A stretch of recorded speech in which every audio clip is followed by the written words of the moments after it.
आइए बच्चों, अब हम व्याकरण में शब्द विचार के बारे में जानेंगे। शब्द विचार को हम इंग्लिश में क्या कहते हैं? मोर्फोलॉजी।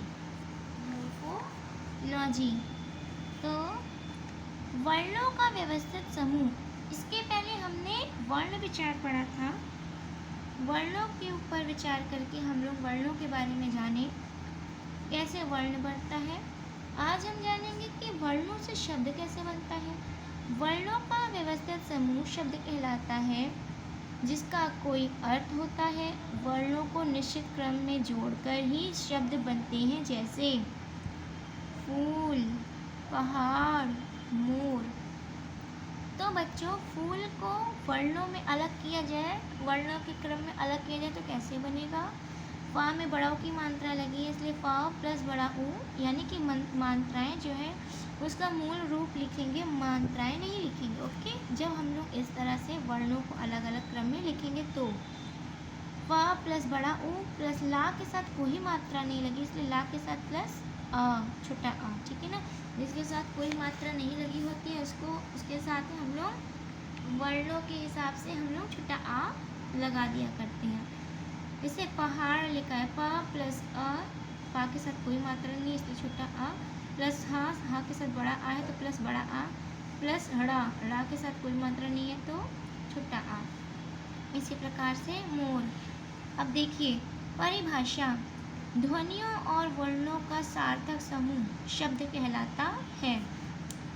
यही शब्द जब कारक चिन्हों सहित वाक्यों में प्रयुक्त होता है तो पद कहलाते हैं, जैसे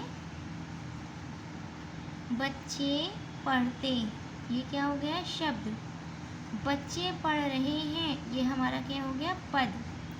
पक्षी उड़ते, ये हमारा क्या हो गया? शब्द। मतलब अलग अलग शब्द है ना बच्चों, कॉमा लग गया। अब इसको हम जब क्रम में ऐसे लिख देंगे पूरा बनाकर तो ये पद बन जाएगा। पक्षी उड़ रहे, उड़ गए, यानी कि ये पद हो गया।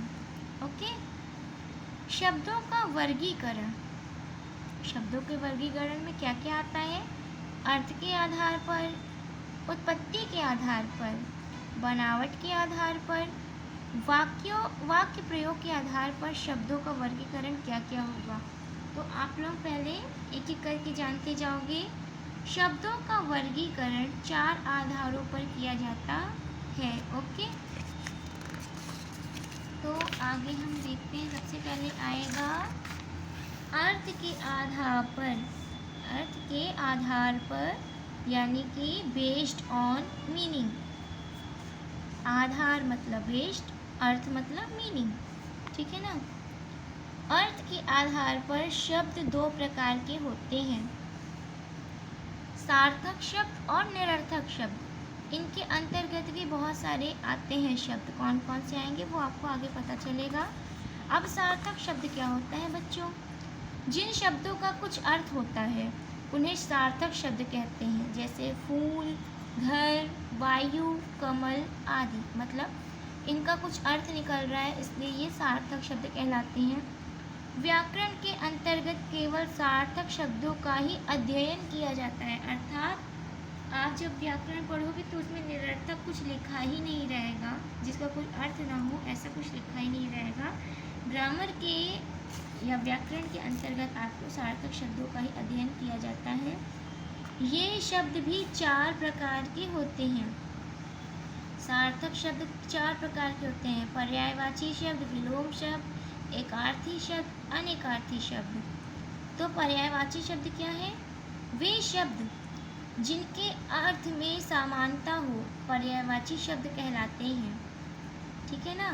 मतलब नाम अलग अलग पर अर्थ सबका एक समान हो तो उसको पर्यायवाची शब्द कहते हैं।